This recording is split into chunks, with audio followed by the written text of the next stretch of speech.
Hi guys, welcome back to the channel. Now it's quite an exciting video today. We've got a set of brand new coilovers for the Subaru Impreza WRX. They've got camber adjustment, height adjustment, preload adjustment and damper adjustment. So very adjustable, should be able to set the handling up on the Subaru just how I like it. So that's the plan. Today we're going to be unboxing these coilovers. We're going to be talking about them a little bit and then setting them up, getting them ready to actually be fit to the car in the next video.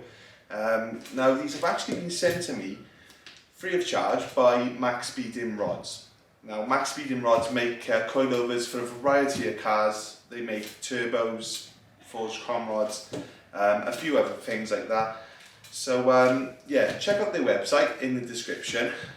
They've also given me a discount code as well if you'd be interested in buying anything off their website. So I'll put that down in the description and you can get a 17% discount, so quite a lot of money off if you're looking for any coilovers for your own car. But before you go jumping straight in and buying some coilovers with that discount code, it might be worth clicking subscribe and seeing how I get on with the coilovers on the Subaru, because I'm going to be fitting them in the next video, and then after that I'm actually going to be making a review saying whether they're worth buying or not. So let's get stuck in then. We'll just open the box, just have a look at the packaging. I've already had a little look, but I was very pleased with the quality of the wrapping basically. The coilovers on the Evo were much more expensive and they were not packed very well at all. In fact, they had a few scratches on them because the packing wasn't very good. So yeah, very well packed, I'm happy with that. And in the box we've got some MAXSPEEDINGROD C spanners. We've also got a couple of bits of information which we'll read through in a minute. But yeah, let's get the coilovers out of the box and then we can take a better look at them. You can actually get these in 3 different colours. You can get them in cherry red, you can get them in orange or grey. I chose grey, I just thought it was quite a discreet colour, so I'm quite happy with that. The orange is quite similar to those C spanners. Now before we take a look at the coilovers, I'm just going to go through a couple of the bits of information that they provided with the coilover. So these are 100% brand new, they conform to OE standards and they're supposed to basically be a direct fit to the car that they're designed for. They're saying that they are premium quality components and they're going to be very reliable and durable. It says MAXSPEEDINGRODS is focused on performance. They've had 4 million customers all over the world. They have over 100 pieces of specialist equipment and a 100,000 square foot manufacturing facility. On Facebook they have more than 250,000 likes, that's what it says there. And they also have a brand ambassador, Tom Chilton. He works at the British and World Touring Car Driver Championship. So that's just a bit of information about the company. Now we'll do this one first. This is the rear. And the reason I think it's the rear is on the back of the coilover there's no camber adjustment. So on a camber adjustment top mount you can slide the top mount side to side, but you wouldn't really do it with a top mount on the rear suspension, generally speaking, so that's why it's not included there. These are actually damper adjustable as well, so they've got 24-way adjustment on the dampers. So if we pull off this little protective cover, we can see here there's a little clicker, and this is for your damping adjustment. Now any decent set of coilovers, especially on a track car, if you want it to actually handle and balance the handling, it's essential that you have adjustable damping. So obviously these coilovers have got that. So I'll put that one to one side. Then on the front coilover you can see we've got the camber adjustable top mount. You can put it at 2 different angles, so you can either have camber adjustment or you can have caster adjustment, so whatever really suits your need. I think on a track car probably camber. But this Subaru is not going to be going on a track, it's literally just my daily car now. So I'm going to be using the camber feature of these top mounts, and I'll probably just zero it out because it's not really for competing on a track. Okay then, so now the time has come. I'm going to basically prepare these coilovers to go on the car. Now I'm not going to be fitting them today, but from what I've read, you do need to set them up a little bit before they go on the car. Now I was actually not sure if this was fixed or it would actually rotate. That's how stiff this top mount was. Now if I really do put a lot of pressure on it,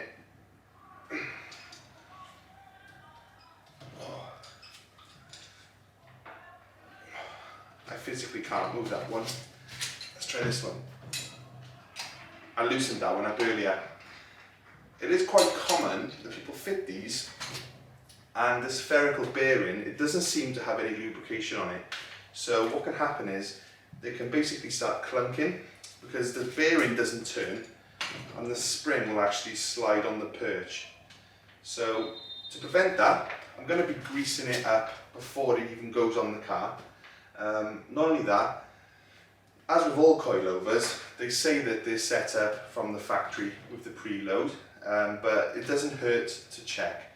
My BCs were supposed to be ready to fit to the car, but as we know from when I fit them, they were all off by miles. So we're going to just double check the preload's all set up, and we're going to grease the spherical bearings.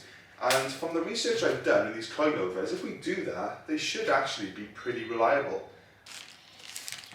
Now ideally I'd have a syringe or something to squirt it right into the bearing, but I haven't got one. So what I'm going to do, I'm going to put some grease in this bag, and I'm going to cut the corner off. I'm just going to do it like I'm piping a cake.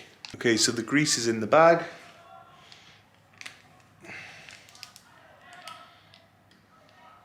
So I've rotated it as far as I can possibly get it. And then I'm going to pipe in some of the grease into the bearing.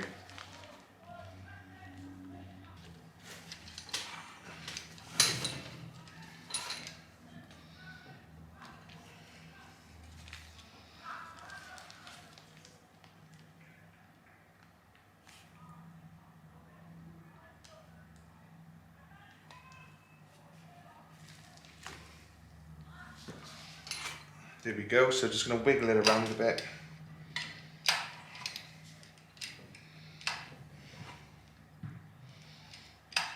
And you know what, I can already feel that that's getting smoother. Okay, so that's one done. Look how smooth that is now, compared to what it was earlier. And that's just going to keep working in as it moves on the car. So yeah, I think I have to agree with the other videos I've seen. Definitely worth greasing these bearings up. This spherical bearing on the front was so stiff I couldn't even move it. I had to basically put it on the floor and tap it with a mallet with some WD-40 on the bearing just to get it moving. And now that it's been freed up a bit, I'm going to stick the grease in.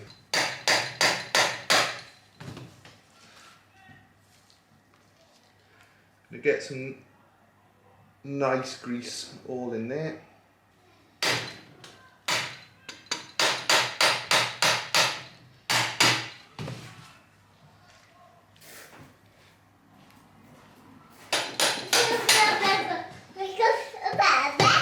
Yeah.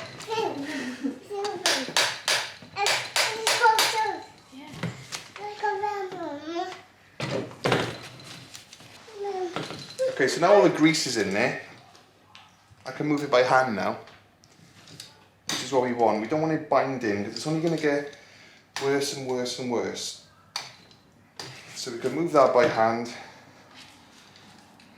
Lovely jubbly. So I'll keep greasing it up. I'll keep packing it with loads of grease. And then, yeah, I'll repeat on the other two. Got a little unscheduled visitor at the garage. It's my little boy, Ronan. As you can probably tell, he wants to see what's going on with the cars. But yeah, he's not big enough to help me yet. That's part of my master plan. Once he gets older, he'll do all the car work for me. So I've checked all these nuts. They're all pretty tight, so no problem there. We're just going to set the preload now. So first thing we're going to need is the C spanners that came with the coilovers and a tape measure. So I've got them right here. Okay, so just because it's a daily, I'm not going to put loads of preload on these springs. I'm just going to go for 5 mil. Preload is basically obviously if you tighten this up, the spring is already under pressure fighting, so before it even compresses at all, the spring is actually going to be already fighting you. So we don't want too much of that, because it basically makes the suspension feel a little stiffer than it needs to. On the daily, I think 5mm is fine. So I just want to make sure it's all symmetrical. I know Lee Lockwood had some max speeding coilovers. He just chucked them straight on, didn't check any of this, and then after about a month he was taking them back off because he was having funny symptoms, and it was just the fact he hadn't measured and checked everything, and when he did, it was a major difference. So saving the hassle down the line by putting some time into going over the coilovers now. I'm going to do them in pairs so I can keep them both the same.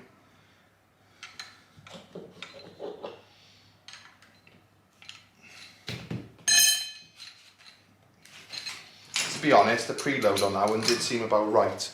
So I've got it just so it's rattling back and forth, there's no actual pressure on that spring. I'm just going to measure. So I've exposed the threads now by over tightening it to 188mm. It's just going to allow me to expose the threads here.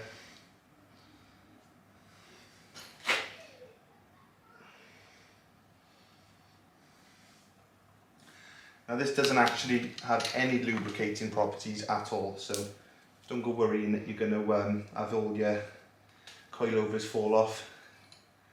It literally just stops it seizing on. Okay, so we're back it off now, back onto the copper grease.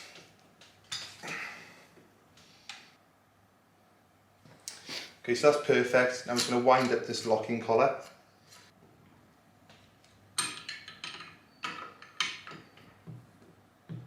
So they were pretty accurate out of the box, the preload, for what I'm using it for, 5mm. But I'm going to be just greasing the threads, because even on expensive coilovers, I know how much of a pain it can be to unseize these collars. Once upon a time I had some Tane coilovers and they were second hand. I thought they were a bargain at 250 quid. Drove halfway across the country to go and get them, and long story short, all of the collars were seized.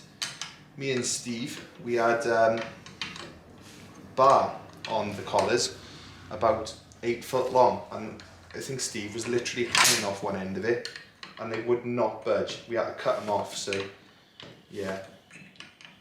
All could have been prevented by a bit of copper grease, and those rings were actually £45 each. So I wasn't too happy about that, because I ended up spending about as much as a brand new set. So that's where Tane get you.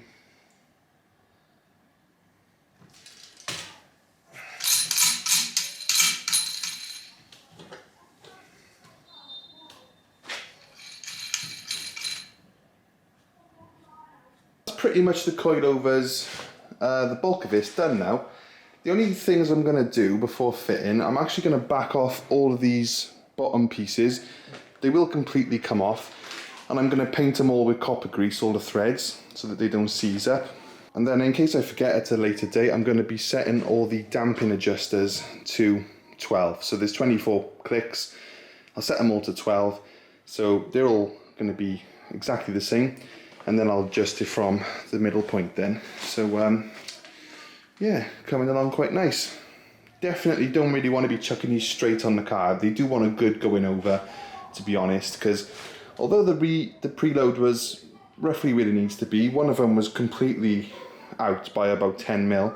So it is worth going over them. The others were all within a couple of mil. So not too bad. But yeah, I'll copper them up, and then I think we'll be done. So they were really stiff. You can imagine what they would be like after a couple of years on the car, just getting these off. But it's worth going over everything with copper grease, just because if you don't, you're probably not going to be able to adjust them down the line. Okay, so the coilovers are pretty much ready to go on the car now. The only thing I'm going to have to adjust is the ride height, but I won't know what that's going to be until they're on the car. So yeah, pretty pretty much done. Cannot wait to get these fitted. Be sure to subscribe so you don't miss the next video. And yeah, I'll probably be doing it tonight. I'll be bringing the Subaru in and doing it with a beer. So I'll see you in the next one. Cheers, guys.